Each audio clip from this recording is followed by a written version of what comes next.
Libro de Nehemías, capítulo 2, sucedió en el mes de Nisán, en el año 20 del rey Artajerjes, que estando ya el vino delante de él, tomé el vino y lo serví al rey, y como yo no había estado antes triste en su presencia, me dijo el rey: ¿por qué está triste tu rostro? Pues no estás enfermo. ¿No es esto sino quebranto de corazón? Entonces temí en gran manera y dije al rey: para siempre viva el rey. ¿Cómo no estará triste mi rostro cuando la ciudad, casa de los sepulcros de mis padres, está desierta y sus puertas consumidas por el fuego? Me dijo el rey: ¿qué cosa pides? Entonces oré al Dios de los cielos y dije al rey: si le place al rey, tu siervo ha hallado gracia delante de ti, envíame a Judá, a la ciudad de los sepulcros de mis padres, y la reedificaré. Entonces el rey me dijo, y la reina estaba sentada junto a él: ¿cuánto durará tu viaje? ¿Y cuándo volverás? Y agradó al rey enviarme después que yo le señalé tiempo. Además dije al rey: si le place al rey, que se me den cartas para los gobernadores al otro lado del río, para que me franqueen el paso hasta que llegue a Judá. Y carta para Asaf, guarda del bosque del rey, para que me dé madera para enmaderar las puertas del palacio de la casa, y para el muro de la ciudad, y la casa en que yo estaré. Y me lo concedió el rey, según la benéfica mano de mi Dios sobre mí. Debemos recordar que en general el Dios eterno usa medios humanos para cumplir sus propósitos. No ocurren las cosas en el mundo milagrosamente. Eso es lo que cree la cristiandad. Pero la realidad y la enseñanza bíblica nos muestran otra cosa, para variar, bastante distinta. Siempre hay un hombre detrás de cada acción que el Señor lleva a cabo a través de su providencia y en medio de la historia. Siempre hay un hombre, siempre.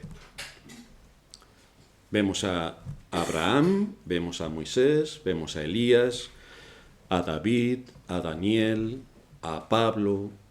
Siempre hay un hombre que está liderando ciertos asuntos para que el propósito de Dios en su voluntad eterna se cumpla. Todos los que hemos citado anteriormente fueron y actuaron de una manera bastante notable en medio de su época. Y además se enfrentaron por lo general a la moda de pensamiento único que había y, por supuesto, algo que en la mente de la cristiandad de hoy ha desaparecido. Se enfrentaron al poder civil. ¡Qué casualidad! ¡Qué casualidad!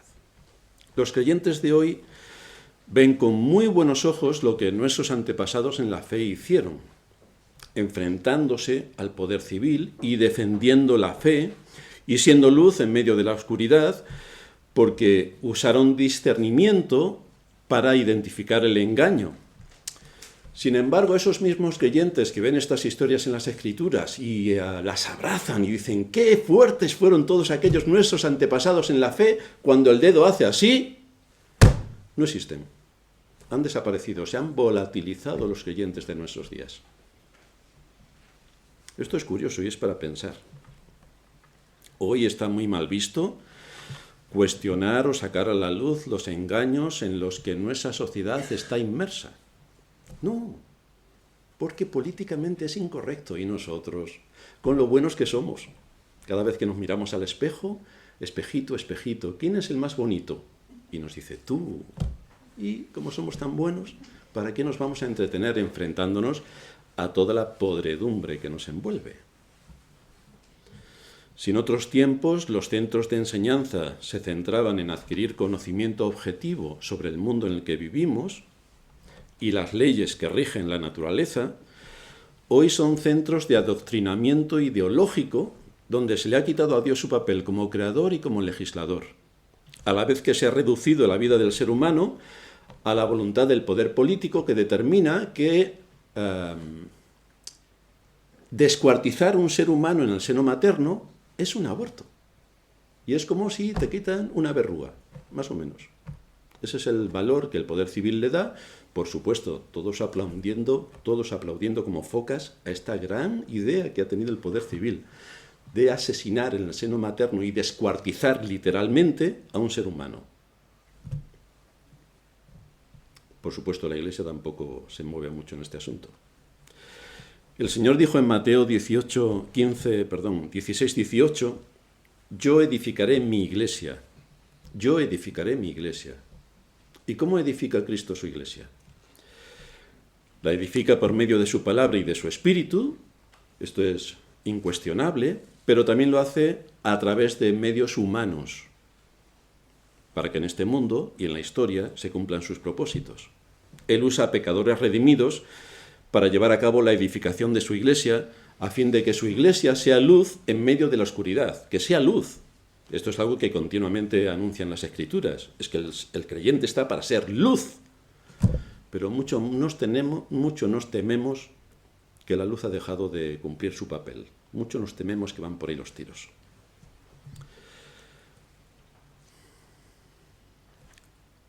El asunto en el que nos encontramos en nuestra época es que el creyente se ha sentido a gusto en vivir en medio de la oscuridad.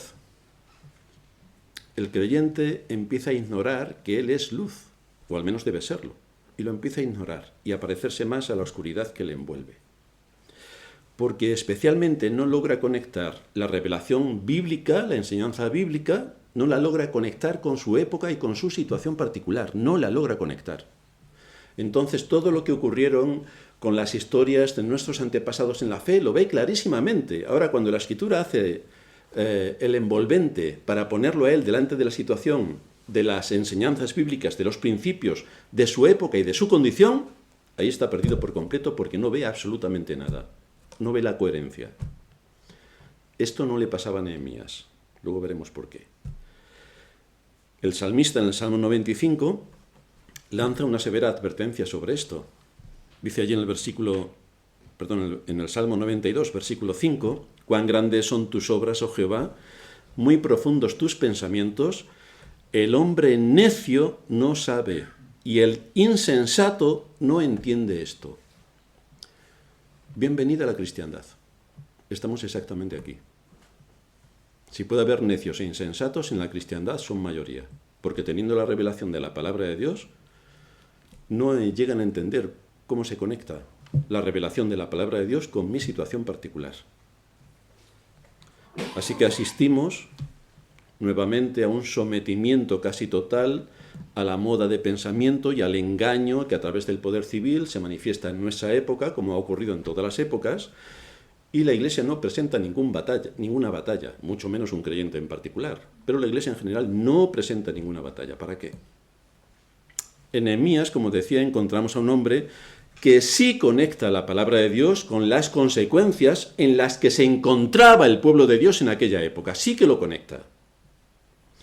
Por eso ora, y eso es lo que vimos en el último sermón, en el capítulo 1, ora identificando el pecado y asume la situación en la que se encontraban por causa de su pecado de desobediencia, que gracias al poder civil, como no, logró someter a toda la población a adorar a los ídolos, y para eso se distribuyeron unos ídolos muy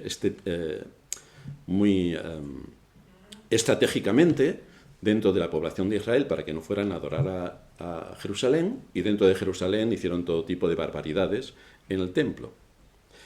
Pero lo que encontramos en Nehemías, cómo identifica todo esto, que leíamos la semana pasada en Nehemías 1:7, en extremo está orando Nehemías y reconociendo el pecado en el que han caído. En extremo nos hemos corrompido contra ti. ¿Esto lo habéis escuchado en alguna iglesia? ¿Alguna vez? ¿En la historia? En extremo nos hemos corrompido contra ti y no hemos guardado los mandamientos, estatutos y preceptos que diste a Moisés tu siervo. Para esto debería la Iglesia, la cristiandad, saber los 10 mandamientos. El asunto es que no se lo sabe. No se lo sabe de memoria, se saben los católicos, pero no los de la Escritura. Entonces, difícilmente se va a arrepentir de algo cuando los 10 mandamientos en la mente de un cristiano medio en la actualidad no existen, no se lo sabe. Sigue diciendo Nehemías: acuérdate ahora de la palabra que diste a Moisés tu siervo, diciendo: si vosotros pecareis, yo os dispersaré por los pueblos. Y es exactamente así como estaban. Mira cómo conecta Nehemías el pecado de desobediencia con la situación real en la que estaban. Lo conecta. Y por lo tanto después, evidentemente, viene el arrepentimiento. Pero nos encontramos en la cristiandad en que no se conecta nada con nada. Y por lo tanto, ¿de qué se va a arrepentir la cristiandad? Con lo buena que es. Así que los creyentes no son capaces de llegar a la conclusión que, por ejemplo, Nehemías llega, o los grandes hombres que aparecen en las Escrituras, ni tienen, por supuesto, clara su identidad, ni tampoco son consecuentes con la fe de la que presumen decir que creen. Esto no ocurrió con Nehemías. En nuestro texto vemos que después de que Nehemías lloró al recibir la noticia de cómo estaba Jerusalén, oró suplicando al Dios eterno su ayuda y no esperó a ver si ocurría un milagro. No esperó. No dijo, bueno, aquí me quedo sentadito en casa esperando a ver si algo ocurre, porque yo ya he orado. No. Actuó. Lloró, oró y actuó. Así que tenemos aquí un ejemplo bastante notable de qué es lo que se espera de cada uno de aquellos que creen en Dios. Como ya dijimos anteriormente, las murallas estaban en ruinas desde hacía 140 años, el tiempo en el que Nabucodonosor, el imperio caldeo, Dios le dio un poder extraordinario y azotó con bastante rigor al pueblo israelita. Lo sometió por completo y destruyó en aquel tiempo las murallas que rodeaban Jerusalén y que les servían de parapeto ante las invasiones enemigas. Las destruyó por completo. Por otra parte, en el tiempo en el que se narra la historia de Nehemías, los enemigos estaban al acecho para impedir que se pudieran edificar las murallas, porque entonces no tendrían acceso a lo que era la ciudad. Así que lo mejor que podría haber es que las murallas no fueran reconstruidas, y así no servirían de fortaleza para repeler los ataques enemigos. Y por otra parte, el paso del tiempo dejaba aquel deplorable estado de abandono que suponía una ruptura total en cuanto a la identificación que debería tener el pueblo de Israel respecto a su Dios. Si no tienes los símbolos, no tienes nada, no tienes cultura. Te quitan a Dios, te quitan su palabra, te quitan tu ciudad, ¿qué eres? Pues lo que hoy es la sociedad. Tenemos vikingos, indios, arapahoes, tenemos de todo. Uno no tiene más que salir a la calle y ver toda la fauna que hay, pero todos sin identidad, todos sin identidad. Ellos creen que se identifican con algo. Estrambótico, desde luego, pero nada más. Así que en una situación como la que se encuentra Nehemías en aquella época, ¿cómo se podrían vencer todos estos obstáculos? Pues evidentemente se necesita un hombre, y además con valor. Un hombre con valor. Se necesita alguien que lidere y exhorte al pueblo, aunque muchos no quieran escuchar, que es también lo que tristemente ocurre en la cristiandad. Para esto se requiere compromiso, esperanza y fe, o lo que es lo mismo, valor, esfuerzo y sacrificio. La misma clase de fe que se necesita para la reedificación de las murallas de la Iglesia de Cristo, que están completamente derruidas, como derruidas estaban las murallas de Jerusalén. Así que hoy vamos a ver en nuestro sermón 3 puntos fundamentales que se desprenden de nuestro texto. En primer lugar, vamos a ver que la fe valiente asume grandes riesgos, pero lógicos, porque la cristiandad asume grandes riesgos ilógicos. Nehemías asume grandes riesgos lógicos. En segundo lugar, vamos a ver cómo la fe valiente asume su responsabilidad con Dios. Y en tercer lugar, vamos a ver cómo la fe valiente asume su verdadero papel en este mundo. Así que vamos a ver cómo la fe valiente asume grandes riesgos, pero lógicos. Por lo que se nos detalla aquí, Nehemías era copero del rey, un puesto de alto rango dentro de palacio. Era la persona que escogía cuáles serían los mejores vinos para que lo degustase el rey de la primera potencia mundial de la época en el mundo conocido, Artajerjes. Así que parece que tenían una comida refinada y que era gente refinada. Si lo comparamos con el mundo en el que vivimos hoy, quizá nos quedemos un poco traspuestos porque pensamos que en el siglo XXI somos los más listos de toda la historia. Pues parece ser que Artajerjes era un poco más listo que muchos de los de hoy. Tenía una persona especialmente dedicada a servirle el vino con excelencia. Estamos hablando entonces de un lugar donde Nehemías podría sentirse bastante a gusto. Estaba en palacio, en el palacio de la primera potencia. A la hora habitual de llevar a cabo su responsabilidad ante el rey, el rostro de Nehemías, según se nos narra, era bastante triste, especialmente por las noticias que había recibido de Jerusalén, que lo habían tenido llorando y ayunando, aparte de orando. Cuando el rey le pregunta qué le pasa, Nehemías se turba en gran manera y se llena de temor. Evidentemente estamos hablando de un rey que haciendo así te puede quitar la vida, sin más. No hay juicios, ni apelaciones, ni 7 abogados, ni luego lo que dije, no dije lo que dije, sino que dije lo que digo. No, en aquel tiempo yo digo, te corto la cabeza y no hay más que hablar. Por otra parte también nos encontramos con que la situación era un poco delicada, puesto que el rey Artajerjes hacía algunos años que había firmado un decreto para que las murallas de Jerusalén no se reconstruyeran. Y había cierta animadversión hacia los judíos, porque siempre estaban molestando, inquietando y haciendo lo que no se debe hacer en cuanto a perturbar la paz en el contexto donde ellos se movían. Nehemías no tenía la menor intención de desviar la atención, pero sabía el peligro que encerraba hablarle con franqueza al rey. Había un poco de peligro.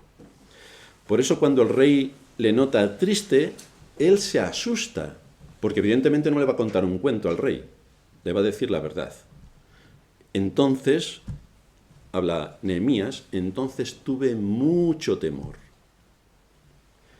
porque le iba a contar al rey exactamente por qué estaba triste, en qué situación se encontraba. No le contó un cuento, le dijo directamente lo que había en su corazón. Hace todo lo posible por minimizar el peligro en el que esto le ponía, de ahí que se dirige al rey todavía con mucho más respeto de lo que podía ser habitual. El versículo 3 nos dice, le dije al rey, para siempre viva el rey. ¿Cómo no estará triste mi rostro cuando la ciudad, casa de los sepulcros de mis padres, veis como aquí toca la fibra sensible y una de las cosas que realmente le podían doler. Casa de los sepulcros de mis padres está desierta y sus puertas consumidas por el fuego. Así que esto es lo que realmente le movía, pero también había detrás todo lo que suponía la identificación de Jerusalén como la ciudad eterna y desde donde debería salir la luz que alumbrase a las naciones. Eso se restringe en decírselo, pero toca su fibra sensible para que sea también sensible hacia la situación. Y cuando el rey le pregunta algo más, rápidamente, fijaos en qué contexto, Nehemías dice que oró al Dios del cielo. Estaba en una situación bastante crítica. Cualquiera de nosotros hubiera seguido contándole al rey toda su argumentación, pero el texto enfáticamente se para decirnos y oré al Dios del cielo, porque necesitaba asistencia divina para lo que tenía por delante. Y entonces sigue diciendo, si le place al rey, versículo 5, y tu siervo ha hallado gracia delante de ti, envíame a Judá, la ciudad de los sepulcros de mis padres, y la reedificaré. Pero con todo esto Nehemías sabía que estaba en un terreno bastante peligroso. A nivel político era arriesgado hacer esta petición que él estaba exponiendo delante de Artajerjes, porque le estaba pidiendo al rey que fuera en contra de su propio decreto, y esto era incómodo en grado superlativo. Aquí vemos, por tanto, a Nehemías ejercer una fe valiente que aprovechó una situación que Dios puso delante de él, a petición del rey que le dijo ¿por qué estás triste? Y le abrió el camino para que pudiera expresarse y cumplir el propósito de Dios. Porque ¿no es esto lo que Nehemías había pedido? ¿No es esto lo que Nehemías había pedido? Si nos vamos al capítulo 1, versículo 11, te ruego, está orando Nehemías, te ruego, oh Jehová, esté ahora atento tu oído a la oración de tu siervo y concede ahora buen éxito a tu siervo y dale gracia delante de aquel varón. Nehemías oró por esto. Y veis cómo la providencia le llevó para que el rey le dijera, cuéntame Nehemías, ¿qué es lo que te pasa? Así que el rey tomó la iniciativa. Pero ¿veis cómo todo fue preparado providencialmente de acuerdo a la respuesta que Dios le dio a la oración de Nehemías para que todo encajase naturalmente en un contexto lógico? Y así sigue avanzando la historia. Estas son lo que la Escritura llama buenas obras que Dios preparó de antemano para que anduviésemos en ellas. Muchos piensan que las buenas obras es darle de comer a los mendigos que van por las calles. Bueno, no se puede ser más ciego. Las buenas obras son todas las oportunidades que Dios nos abre para establecer su reino en este mundo y para dar luz en este mundo. Todas esas son las buenas obras, y esta es una de ellas. Dios escuchó esta oración y le puso ante la oportunidad de que ejerciera la fe y la pusiera en acción para llevar a cabo este propósito lícito completamente para el bien del pueblo de Dios y para honrar al Dios de Israel. Porque de eso estamos hablando. Debemos observar en toda esta situación que Nehemías actuó lógicamente. Lógicamente. No se despidió del rey por SMS, o como muchos hacen en la iglesia que se van y no dicen ni adiós. Pero bueno, esto es increíble. Nehemías no lo hizo, no le envió un SMS y dijo, oye, que a partir de mañana no vuelvo, hasta luego. No. No fue descortés porque se iba, ni se fue directamente a Jerusalén por su cuenta diciendo que como vivía por fe, todo le saldría bien, porque vive por fe. Esta es la fe ilógica a la que muchos cristianos se suman. Pero esto no es lo que hizo Nehemías. La fe verdadera es una fe que conlleva riesgos lógicos para servir a Cristo y contribuir a la extensión de su reino en este mundo. Repito lo de riesgos lógicos, porque hay decisiones que se toman en el contexto de los creyentes, que es la de vivir por fe. Me voy a ir a tal país. Se van con sus hijos, sin recursos, sin medios, sin absolutamente nada, pero se van por fe. Claro, luego si se mueren en el camino o les pasan 1000 cosas, es que yo he venido a vivir por fe. Bueno, tú has venido para vivir tentando al Señor. Y las palabras que el Señor le dijo a Satanás son, no tentarás al Señor tu Dios. Así que si alguien es un medianamente inteligente, sabe que eso, si abusa de la confianza en Dios, eso es tentar a Dios. Y son las mismas palabras que va a recibir que las que recibió Satanás. No tentarás al Señor tu Dios. Así que ojo con hacer las cosas, entre comillas, por fe, de manera ilógica y completamente absurda. Porque esto no es lo que nos enseña la Escritura. La Escritura es bastante lógica, aunque el mundo en el que vivimos pretenda presentarla como ilógica y los creyentes en general crean que es ilógica y que la razón y la fe, o la ciencia y la fe son incompatibles. Bueno, eso es otro cuento que nos cuentan, pero no tiene nada que ver con la enseñanza bíblica. Esto nos lleva a nuestro segundo punto, que la fe valiente asume su responsabilidad con Dios. ¿Por qué Nehemías le hace esta petición al rey? ¿Por qué se la hace? Pues se la hace porque estaba convencido de su responsabilidad con Dios. Él era responsable delante de Dios de muchas cosas. Y por lo tanto, el lugar donde Dios le ha puesto, el contexto donde le ha puesto providencialmente, el que esté cercano al rey providencialmente, esto le da oportunidades para llevar a cabo algunos aspectos. De un lado quedó su alta posición en la corte, también rechazó su gran comodidad que tenía por vivir en el palacio de la primera potencia mundial, no tuvo en cuenta dejar todos estos lujos en los que vivía para emprender un larguísimo viaje, 1700 kilómetros de los de la época, sin aviones y otro tipo de transportes cómodos como los que hay en nuestros días, 1700 kilómetros para llegar a Jerusalén, exponerse a todo tipo de tensiones y peligros, tanto con los propios judíos, que no le estaban esperando con los brazos abiertos, como también con los vecinos de otras tribus que estaban continuamente atacando a Jerusalén. Así que no parecía que se iba a las aventuras, no se iba a descubrir América, se iba a algo peor. Allí tendría la ardua labor de contribuir para reedificar las murallas de la ciudad, pero convenciendo y liderando esta obra. Tenía que ganarse el afecto, la confianza y el respeto de todos los que estaban allí. Así que no era llegar, me reconocéis que yo soy el mandamás y aquí vengo a mandar. No. Tenía que ganarse todo lo que en el contexto cultural y político y social, estaba. Pero a pesar de todos estos inconvenientes, él mantiene firme su convicción de servir a Dios para que la luz salga de Jerusalén. Y el versículo 5 nos dice: envíame a Judá, a la ciudad de los sepulcros de mis padres, para que yo la reedifique. Envíame, le dice al rey. Fijaos que no dice, yo voy a ir. No, no, no, no.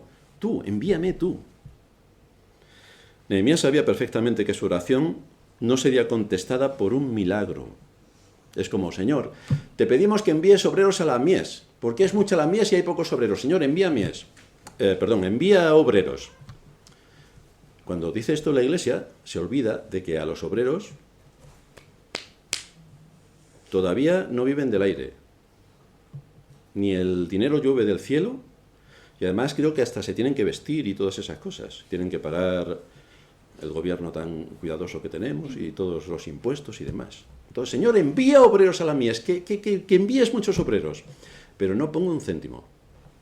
Pues está bien. Entonces, tu oración, ¿de qué sirve? Nehemías oró por una necesidad que había importante y él puso los recursos para esa necesidad. Fue él.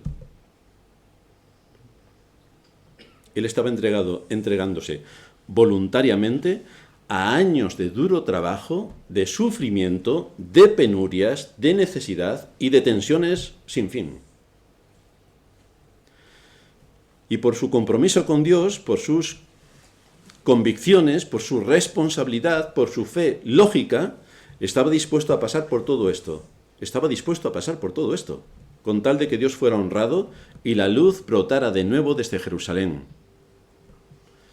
Así que aprovecha la oportunidad que Dios le da y se arma de valor ante el rey y le hace 3 peticiones. No solamente dice que la ciudad está mal y que quiere ir allí a la ciudad de sus padres, entonces a Dios. No. Le hace 3 peticiones. La primera, le pide permiso para ausentarse por un plazo de tiempo, porque el rey no le dijo, bueno, te vas, ya has dimitido, ya no te voy a ver nunca más. El rey no le aceptó esto, sino que le limitó el tiempo. ¿Por cuánto tiempo te vas a ir allí? La segunda, pide cartas de autorización y salvoconductos, porque va a entrar en una zona peligrosa, en un terreno peligroso, y necesita el salvoconducto del rey, primera potencia del mundo, para que nadie le toque. Los enemigos.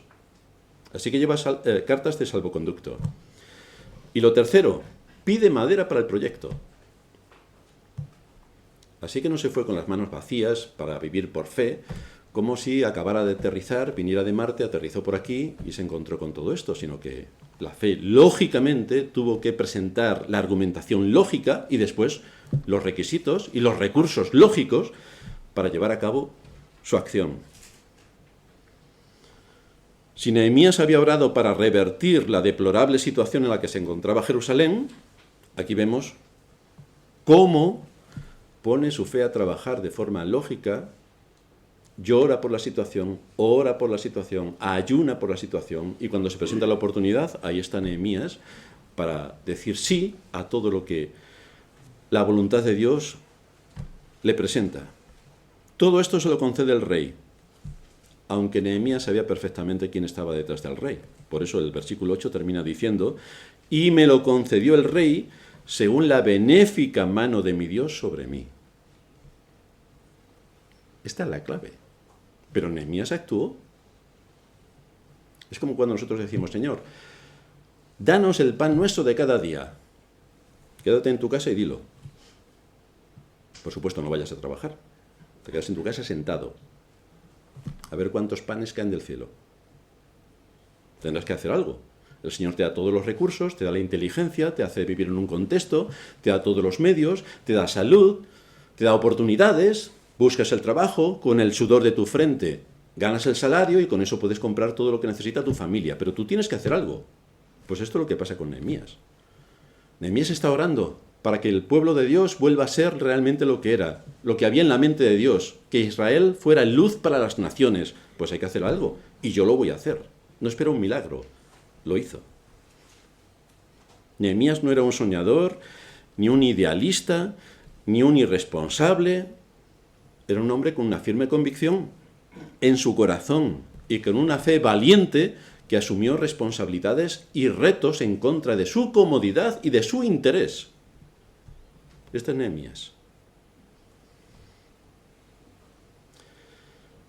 Dios no puede ser deshonrado por los propios que se llaman creyentes. O sea que tenemos una ciudad con las murallas destruidas, 140 años, y estamos a ver si un milagro las reconstruye. Bueno, un milagro derribó las murallas de Jericó, pero ahora para reedificarlas lo vas a hacer tú. La adoración a Dios no puede ser sino en espíritu y en verdad, no en fiestas folclóricas. Tiene que haber la lógica y la enseñanza de la Escritura, que es la que nos debe guiar. No pueden ser eventos musicales estridentes, no pueden ser circos ambulantes, no pueden ser mensajes emocionales, ni tampoco argumentaciones infantiles para los niños de 3 años, que es así como la mayoría de las iglesias se presentan. Es decir, si tienes 3 años más o menos, puedes estar a gusto en una de esas iglesias. Pero dudo de que si pasas de 4 años y piensas un poco, esto pueda funcionar. Porque yo solamente tenía, y yo no soy una excepción, yo solamente tenía 6 años y ya deduje que las cigüeñas no vienen de París. Y mucho menos, como se contaba en mi época, que venían del cielo. Y yo decía, pero si vienen del cielo y no hay oxígeno, y es un animal, necesita oxígeno, ¿cómo van a pasar las distintas capas sin oxígeno hasta que lleguen aquí? Así que uno piensa lógicamente y ve que las cosas no cuadran. Pero ¿piensa lógicamente la cristiandad?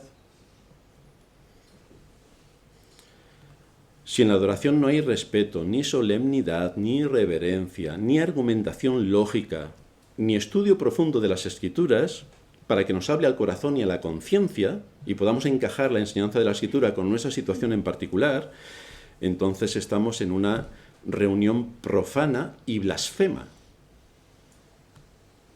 Ahí estamos. Las murallas de la cristiandad están destruidas. No hay adoración. No hay adoración. Hay blasfemia. No hay adoración. No hay una definición de las doctrinas, porque ya la cristiandad, la misma palabra doctrina, le chirrían los dientes y no la puede ni aceptar. Doctrina, eso es de los demonios. Sí, tú sí que eres un demonio. Doctrina. Las murallas están destruidas. No hay una batalla contra la perversión cultural que nos azota. No hay una defensa de los distintivos cristianos. No hay unión para combatir el mal. No. Encima las iglesias sanas también se dividen. División. Es que, pero esto es en base al amor. Sí. Al amor de Satanás. La iglesia tiene que permanecer unida y firme. Si estás en una iglesia sana, con más razón. Ahora, si estás en la sinagoga de Satanás, vete corriendo e intégrate en otra iglesia. Pero únete a aquellos que con corazón sincero sirven a Cristo. Y no empieces a cuestionar absolutamente todo lo que pasa en la iglesia. Que si tienen 3 luces, 4 columnas, 7 asientos, hombre, pero tú a qué vienes a la iglesia.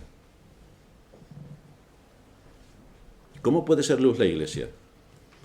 Porque la iglesia está en la misma situación que estaba Jerusalén, con las murallas completamente derruidas, siendo vulnerable a todos los ataques que se van sucediendo en medio de la cultura en la que nos ha tocado vivir. Vulnerable por completo. No tiene murallas de ningún tipo. Pero este no era el caso de Nehemías. Nehemías no se quedó diciendo, bueno, ¿qué le vamos a hacer? Si llevan 140 años así las murallas, porque lleven otros 80 más, hasta que yo me muera, pues ya vendrá alguien. O ya vendrá un milagro, que también puede ocurrir. Pero Nehemías no pensó nada de esto. Nehemías asumió su responsabilidad para llevar a cabo el proyecto. El asunto es, para los creyentes, ¿queremos que el reino de Cristo prospere? Sí, dirán todos. ¿Quién va a hacer el trabajo? Esto es, somos ratones. Lo mejor es ponerle un cascabel al gato. Sí. ¿Quién se lo pone? ¿Quién va a asumir los retos? ¿Quién va a involucrarse en levantar las murallas? ¿Quién va a involucrarse? ¿Quién va a defender la fe con argumentos lógicos y convincentes? ¿Quién? ¿Quién va a aportar los recursos?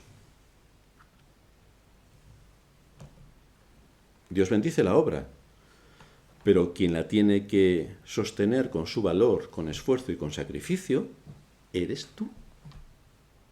Eres tú. Porque Nehemías no solo oró, no solo lloró, sino que también actuó. No se quedó cómodamente en su sillón esperando a ver si alguien hacía algo. Él lo hizo. Y esto es una advertencia severa a cada uno de nosotros. Todos estos datos evidencian que Nehemías era un hombre con valor y con una fe valiente. Era sensible al reino de Dios, era sensible a la responsabilidad que tenía delante de Dios, era sensible para no dejar que el honor de Dios quedase triturado entre las naciones vecinas, era consciente de la luz que desde Jerusalén debía salir para beneficio de las naciones, era consciente de todo esto y por lo tanto, ¿qué es lo que hace Nehemías? Lo que nos enseña la epístola de Santiago es: muéstrame tu fe por tus obras. Yo tengo mucha fe. Ahora, que el Señor envíe obreros a su mies, pues que se lo pague el obrero. Que hay necesidades por cubrir, yo es que no tengo tiempo. Que hay que hacer esto, lo otro, lo demás allá, con lo cansado que estoy. Vaya, contigo tenemos el ejército perfecto, de inútiles, claro. Pero así está la cristiandad. Esto nos lleva a nuestro tercer punto. La fe valiente asume su verdadero papel. La pregunta que tenemos que hacernos es: ¿qué clase de fe tenemos? Porque todos que estamos aquí somos creyentes y nos tenemos que plantear entonces qué clase de fe tenemos. ¿Qué clase de fe tenemos? Es por sus frutos que vemos si nuestra fe es verdadera o no, por sus frutos. Es por lo que estamos dispuestos a hacer, por compromiso con Dios y por amor a Dios, por lo que se manifiesta si tenemos una fe valiente. Claro, a la hora de hacer muchas cosas, no todos tenemos las mismas capacidades, ni los mismos recursos, ni todo al alcance de nuestra mano, pero sí tenemos cosas al alcance de nuestra mano que sí que podemos hacer. La fe que Dios da a aquellos que salva no es una fe cobarde. Esto es la cristiandad. Pero la fe verdadera que Dios da no es una fe cobarde. Dice el apóstol Pablo en 2 de Timoteo 1:7, no nos ha dado Dios espíritu de cobardía, sino de poder, de amor y de dominio propio. Así que algo tendremos que hacer a lo mejor. Un texto más que sabido por los creyentes, que se lo saben todos independientemente de la denominación a la que pertenezcan. Josué 1:7, solamente esfuérzate y sé muy valiente. Y ahí están todos, esfuérzate y sé valiente. Pero para dormir, o para quedarnos en el sillón sentado, para ver el cine, ¿para qué? ¿Para qué? El texto sigue diciendo: para cuidar de hacer conforme a toda la ley que mi siervo Moisés te mandó. No te apartes de ella ni a diestra ni a siniestra, para que seas prosperado en todas las cosas que emprendas. Problema de la cristiandad, ya lo dijimos antes, no se saben los 10 mandamientos. Cuando tú le preguntas a alguno, ¿cuál es el primer mandamiento? Amarás a Dios sobre todas las cosas. Pues ala, vamos a parvulitos y vamos a empezar otra vez. Léete Éxodo 20, que a lo mejor no es ese. Y desde luego recitar los 10 mandamientos, los libros de la Biblia, que también lo repite muchas veces. ¿Cómo es posible que un cristiano no se sepa los libros de la Biblia de memoria? Pero esto es increíble. Pues no. ¿Cómo es posible que no se sepan textos enteros de memoria? Salmo 1, el 23, el 119 no, ese lo pasamos por alto. Pero hay muchos salmos que deberíamos saber de memoria: Isaías 53, Isaías 55, Génesis 1, el texto que se leía en la lectura de introducción. Por la fe entendemos haber sido constituido el universo por la palabra de Dios, de manera que lo que se ve fue hecho de lo que no se veía. Esto rompe completamente con todo lo que el mundo en el que vivimos cree, pero esas son nuestras convicciones. Por la fe creemos esto, que por la palabra de Dios todo vino a la existencia, lo creemos. Josué 1:9, se repite el texto en bastantes versículos de Josué. Mira que te mando que te esfuerces y seas valiente, no temas ni desmayes, porque Jehová tu Dios estará contigo donde quiera que vayas. Esto el creyente, muchos se lo saben de memoria. Ahora, una cosa es sabérselo de memoria y otra cosa es, ¿esto a mí qué me dice para hacer qué? Pues se va a la memoria. Tenemos memoria RAM y memoria ROM. Esta se va a la RAM, a la ROM, a la que sea, pero tiene poca aplicación en la vida. Aunque tenemos grandes mandatos como este, la cristiandad no entiende que esto tenga que ver algo con ellos. No. La pregunta entonces que cada uno debe hacerse es: ¿qué clase de fe tengo? ¿Es una fe valiente? ¿Y cómo sabemos si es mi fe valiente? ¿Cómo lo podemos saber? Pues vamos a establecer una serie de principios para examinarnos. Sé que es una fe valiente, en primer lugar, si estoy dispuesto a correr riesgos lógicos por amor a Cristo. Como creyentes estamos llamados a hacer cosas que nos pueden acarrear repercusiones para toda la vida. Pero estos son riesgos que debemos estar dispuestos a correr por amor a Cristo. Por ejemplo, cuando predicamos el Evangelio a nuestros familiares o amigos, corremos el riesgo de perder su afecto. Pero tú eres protestante. Si esos son los que mataron a Servet y lo quemaron en la hoguera, y en fin, se empiezan a inventar historias. Además, todo el mundo sabe que son muy malos. Calvino tenía las orejas rojas, un tridente y echaba humo por la nariz. O sea, imagínate, y tú eres seguidor de Calvino, madre mía. Otro, cuando no participamos con ellos en sus actividades. O a vosotros no os presentan un montón de actividades el domingo y le habéis dicho 17 millones de veces que el domingo es para el Señor. Pues 17 millones de veces te dices, ¿qué vas a hacer el domingo? ¿Te vienes conmigo? Pero que voy a la iglesia el domingo. ¿Por qué el domingo? ¿Por qué no vamos el lunes? ¿Qué te parece? Ah, es que el lunes trabajo. Pues dile a tu jefe que el lunes tienes un compromiso conmigo y nos vamos los dos a jugar al fútbol. A ver qué te dice tu jefe. Pero el lunes no nos podemos ir, tiene que ser el domingo. Pues entonces vas a perder mucho del contacto y de comunión con toda esta gente, que el domingo precisamente es cuando tiene que hacer las actividades. Así que ahí vas a quedar marginado. ¿Cómo también se prueba la fe? Cuando cumplimos el deber de reprender a un hermano, pues entonces corremos el riesgo de perder la amistad. El pastor tiene experiencia de esto. Un erial por detrás. ¿Le dices algo? Algunos hermanos se lo toman bien, corrigen, y eso es para el engrandecimiento del nombre de Dios, pero otros dicen hasta luego, porque a mí no me vas a decir lo que tengo que hacer. Pues nada, adiós, majete. Cuando criamos a nuestros hijos en la disciplina y amonestación del Señor, corremos el riesgo de ser vistos socialmente como alguien intransigente. Fíjate lo que le dice a sus hijos, fíjate que le da un cachete de vez en cuando, fíjate, estos son, en fin, son cavernícolas, tratar así al niño. Luego el niño cuando tiene 20 años le canea a su padre, pero eso está bien. Pero de pequeño no le puedes poner en su sitio al niño, no. También cuando el pastor procura que en la iglesia todo se haga decentemente y con orden, corre el riesgo de ser visto como intransigente. Vaya, lo podéis ver aquí. No tenemos folclore, ni tenemos payasos, ni tenemos actividades lúdico-recreativas, ni tenemos chiringuitos a la salida para comprar para el tercer mundo, ni somos una ONG, ni hacemos el payaso, nada de todo esto. Así que esta iglesia es muy intransigente, porque simplemente se ciñe a lo que Dios en su palabra enseña, y ya está. Entonces, qué aburrimiento, ¿no?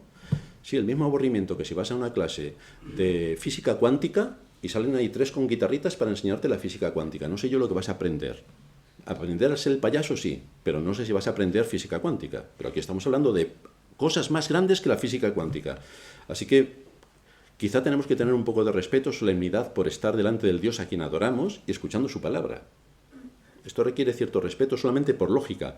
Si además le sumas la enseñanza bíblica, es que no hay otra forma de adorar a Dios. Entonces, también vas a ser acusado de, de todo menos guapo. O cuando dices simplemente que crees en Dios y que crees que Él creó la tierra en 6 días literales. ¡Buf! Esto, el 90% de los creyentes no se lo creen. Menos mal que lo enseña la Biblia. Pero ¿a quién le importa la Biblia? Acuérdate del día de reposo para santificarlo, porque en 6 días hizo Jehová los cielos y la tierra, y el 7º descansó. Más claro no puede ser. Y el texto de Génesis es bastante claro. Pero la cristiandad empieza a darle vueltas a la filosofía especulativa, y se cree la filosofía especulativa, pero no la enseñanza de Dios en su palabra. Cuando dice el texto que recitábamos, que por la fe entendemos haber sido constituido el universo por la palabra de Dios. De manera que lo que se ve fue hecho de lo que no se veía. ¿A quién le importa eso? ¿Qué más nos da si en vez de 6 días fueron 6 millones de años traducidos en días? Ya, pero es que la Biblia dice que fueron 6 días. No se deja a tu especulación el decir otra cosa aparte de lo que Dios dice en su palabra, porque si empiezas dudando de lo que Dios dice en su palabra, dudamos de todo, incluso de la salvación también. Pues todos estos son algunos de los riesgos que corremos, y los corremos no porque queremos, sino porque Cristo nos demanda ser fieles en lo poco y por lo tanto ser fieles en lo mucho. Y tenemos que ser consecuentes con lo que Dios en su palabra nos enseña. Y con esto nos van a poner negros, verdes y amarillos. Nos da igual. Sea Dios veraz y todo hombre mentiroso. El asunto es que en la época en la que nos ha tocado vivir, la cristiandad niega todas estas realidades y se sumerge en el buenismo para dejarse arrastrar por la corriente de moda, que es el camino ancho, con lo bien que se va en el camino ancho. Y las advertencias que la Escritura hace y el Señor hace respecto al camino estrecho, ¿a quién le importan? Con lo bien que se va en el camino ancho. Pero Nehemías asumió riesgos con tal de obtener el permiso y los recursos para llevar a cabo la obra de Dios. Fue consecuente y competente.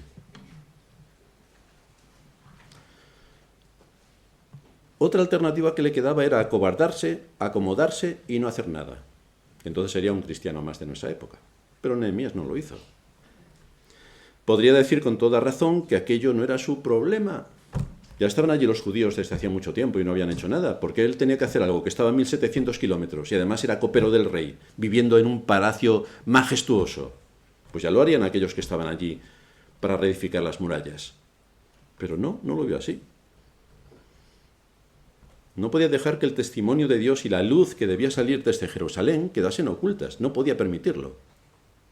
Y lo que estuvo al alcance de su mano lo hizo.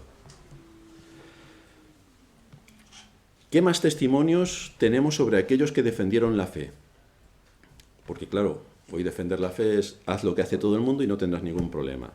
Pero en el texto que leíamos de Hebreos 11 hay grandes cosas que Dios concedió a hombres para que aquello resultase como un testimonio espectacular. Cerrar bocas de leones, poner en fuga ejércitos extranjeros, todo maravillas de las maravillas.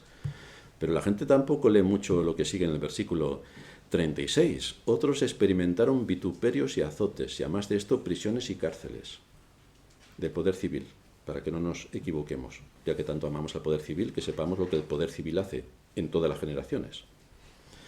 Fueron apedreados, aserrados, puestos a prueba, muertos a filo de espada, el poder civil. Anduvieron de acá para allá cubiertos de pieles de ovejas y de cabras, pobres, angustiados, maltratados. Por favor, que nadie piense ahora que tenemos que salir aquí con ametralladoras para atacar al poder civil.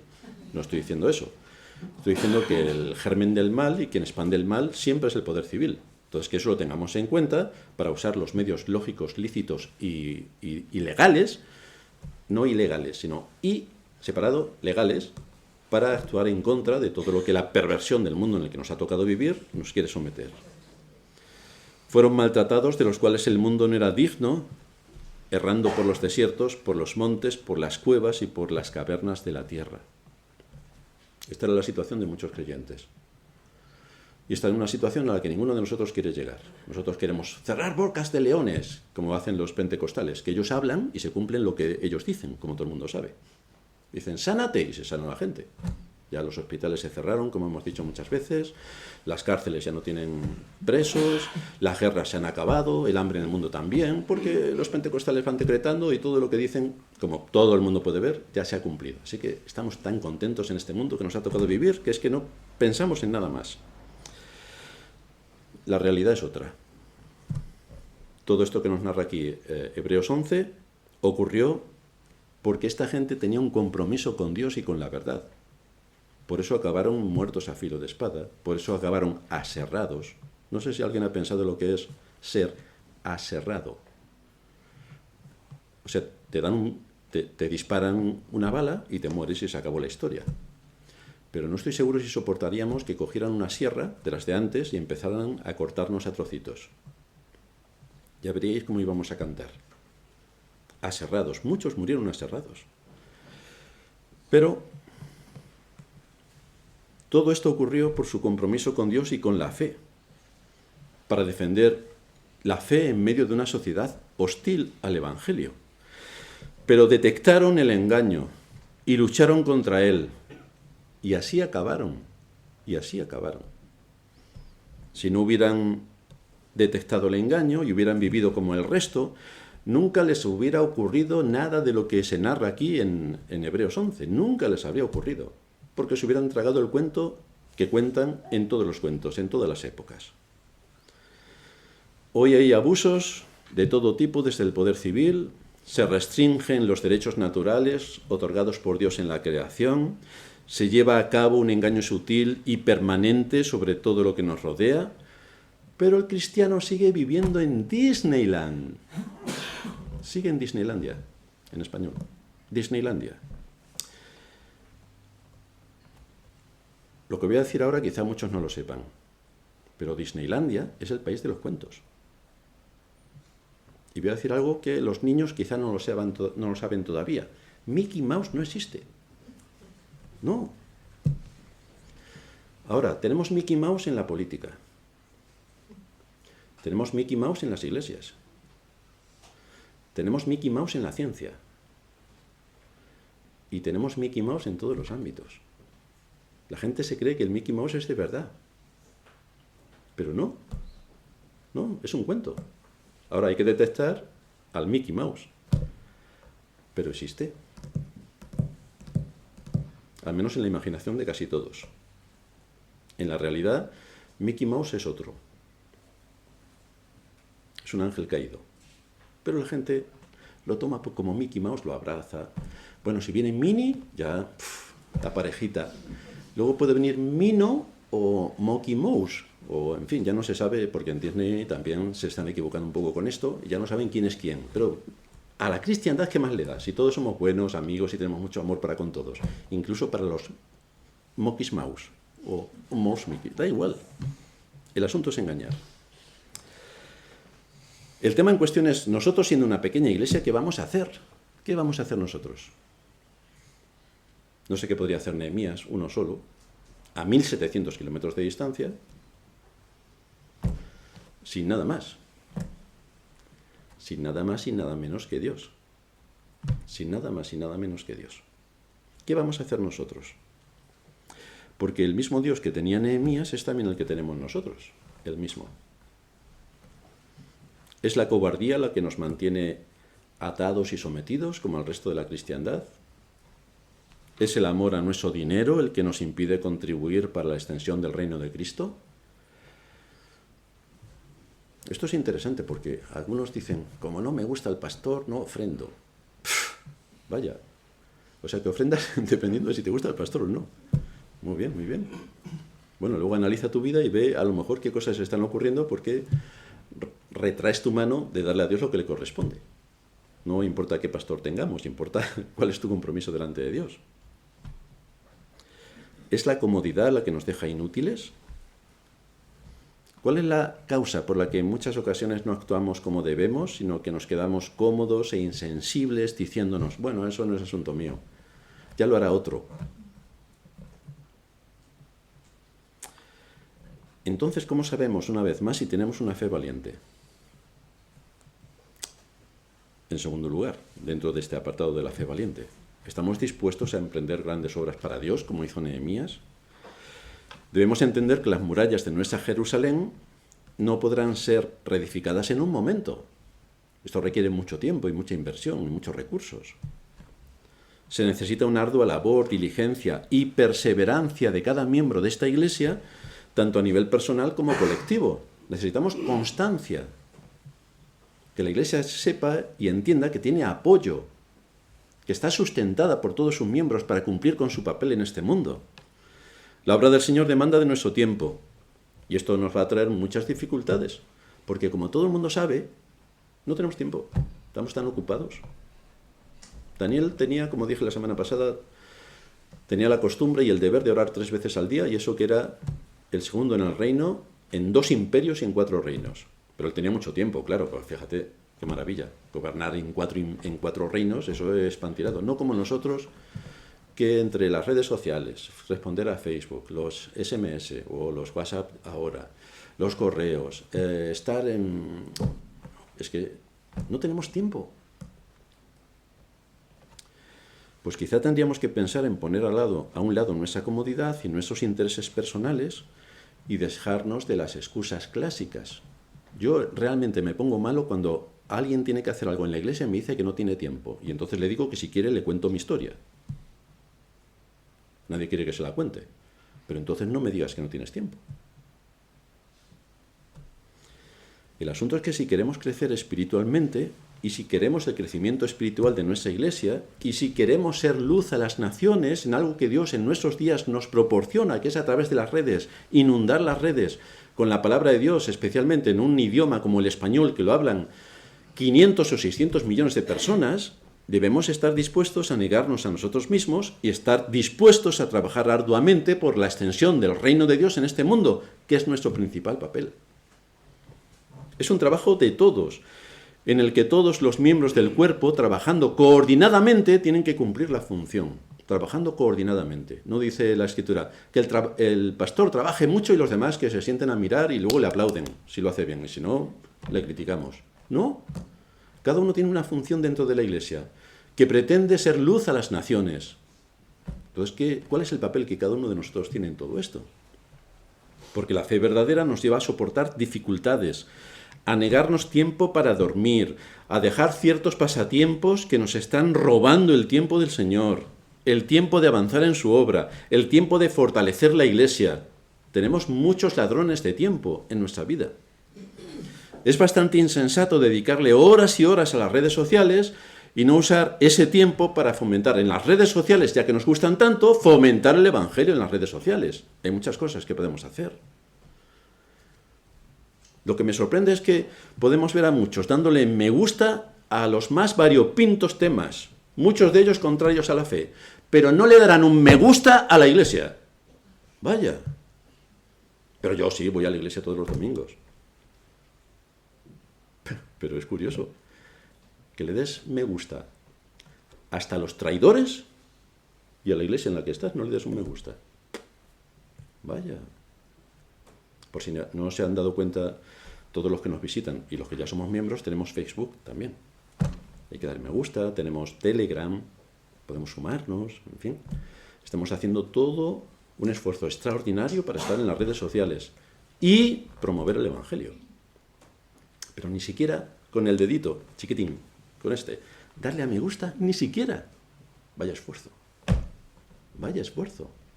Y nuestros hermanos y hermanas trabajando arduamente en sacar todo esto, todas las semanas, trabajando fuertemente en todo esto.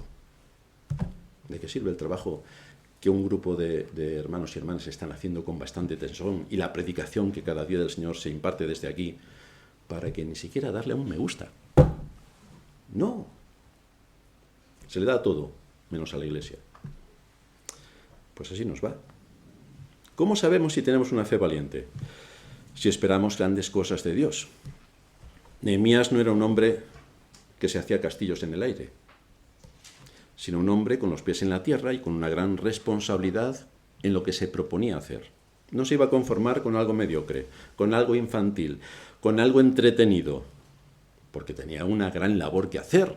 Edificar murallas que constituyeran un soporte y un refugio para los que estaban dentro. Murallas defensivas. El asunto, la pregunta que nos queda es, ¿qué esperas tú que Dios haga con nosotros como iglesia? ¿Cuáles son las murallas que estamos levantando contra la tiranía del mundo que nos rodea y la continua invasión que están llevando a cabo sobre todos y cada uno de los mandamientos y sobre todos y cada uno de los distintivos cristianos? Que hay una invasión brutal, hay una guerra brutal. ¿Y cuáles son nuestras murallas? ¿Esperas grandes cosas del Todopoderoso? ¿Lloras a ver el estado en el que podemos encontrarnos? ¿Estás orando para que el Señor te siga dando de su luz y dé de su luz a esta iglesia para cumplir fielmente con la misión que tenemos establecida para predicar todo el consejo de Dios, aunque no le guste al mundo? Porque si no le gusta al mundo es que vamos bien. ¿Oras por sus miembros para que podamos ser edificados en la fe y fortalecidos en nuestra labor? ¿Oras por los miembros de la iglesia? ¿Oras por tu iglesia, por tu pastor, por los miembros, por tus hermanos? ¿Oras por ellos? ¿Oras para que el Señor te dé un corazón humilde y dispuesto para identificar el mal y para combatir el mal y para apoyar el ministerio de la iglesia en la edificación de las murallas que necesitamos para defendernos del mal que nos asedia por todos los lados?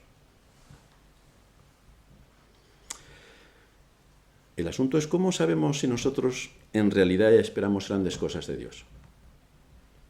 ¿Esperamos grandes cosas de Dios? Por ejemplo, cuando oramos, ¿esperamos la respuesta a la oración? Oramos 3 veces, se nos olvida y ya ahí se quedó todo. Pues sabemos si nosotros esperamos grandes cosas de Dios, preguntándonos, ¿qué cosas le pido a Dios en oración? ¿Qué le pido? ¿Le pedimos que salve a nuestros hijos y familiares continuamente? Porque esto es un asunto muy grave. Estamos hablando de la eternidad.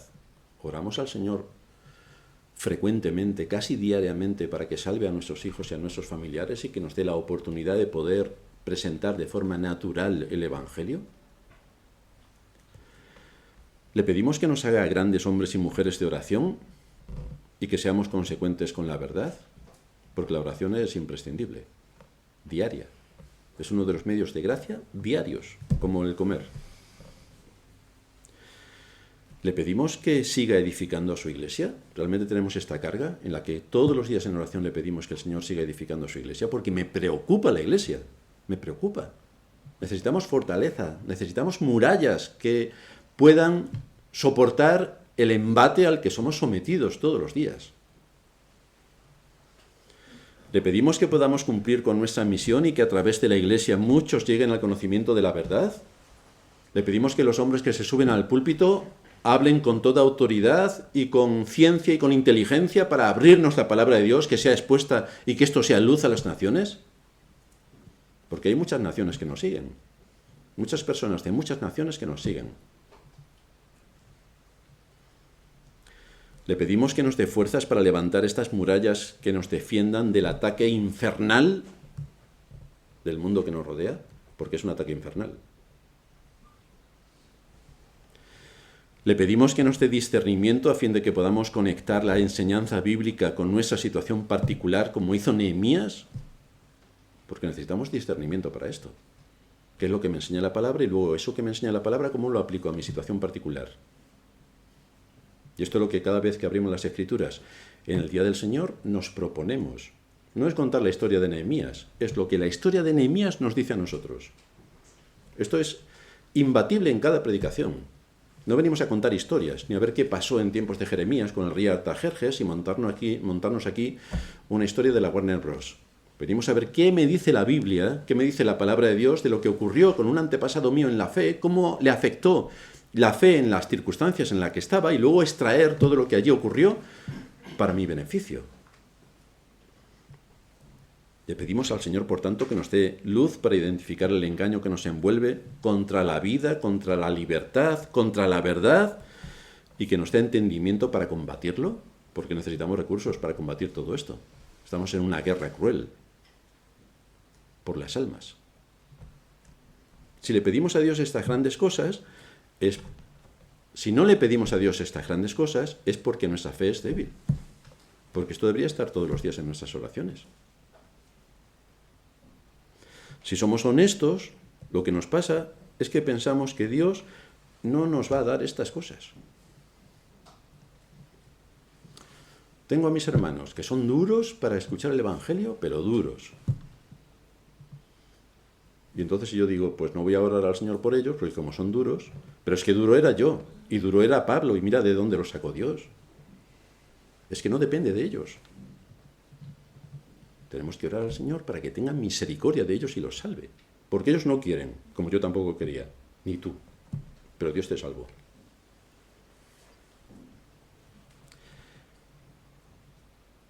No importa mucho el que ellos crean, a los que nos dirigimos me refiero, que ellos crean que pueden ser salvos o no salvos, no quieran entender, sino que tenemos que aprovechar las oportunidades naturales que se nos presentan, y son muchas, para exponer la fe.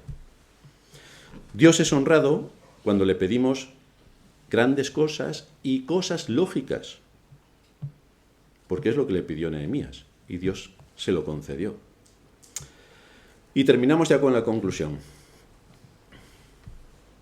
Es necesario que lloremos y oremos por nuestra situación y por nuestra iglesia y por la iglesia en general. ¿Es necesario? Si oramos pidiéndole a Dios que aumente nuestra fe, esto nos va a llevar de forma implícita a que tendremos que ser consecuentes con lo que estamos pidiendo, como lo fue Nehemías. Tenemos que orar para que el Señor nos dé una fe como la fe que tuvo Nehemías, que no solamente se dedicó a lo abstracto, sino a cosas concretas. Tenemos que orar para que el Señor nos proteja del desaliento y nos ayude a tener fuerzas y motivación para construir las murallas que defiendan el Evangelio.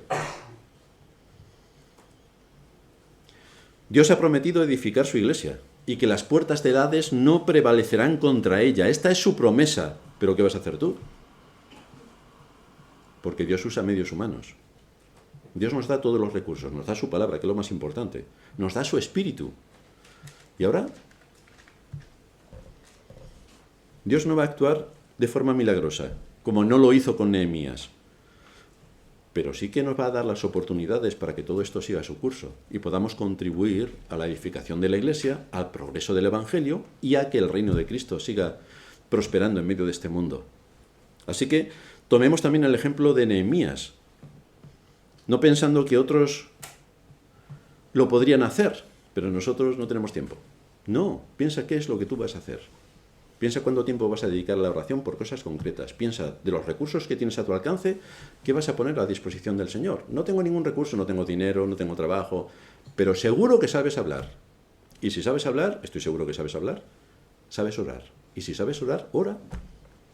Ora, ora, ora, ora, ora. Si no tienes más recursos, ora. Si tienes más recursos, úsalos. Pero si no tienes ninguno, ora. Ora por tu iglesia, ora por tus hermanos, ora por tu pastor, ora por la extensión del Evangelio, ora por los impíos, ora.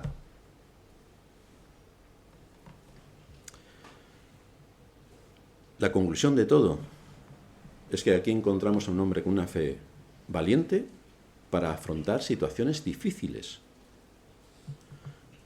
Y un hombre que confiaba en el Dios de la providencia que le abrió los caminos para que su oración fuese contestada. Y él aprovechó todas las circunstancias para que su oración tuviese el rendimiento que él esperaba. Y se esforzó porque aquello fuera así. Clamemos al Señor y hagámoslo con fe, convencidos, como dice la Escritura, de que el que comenzó en nosotros la buena obra, la perfeccionará hasta el fin.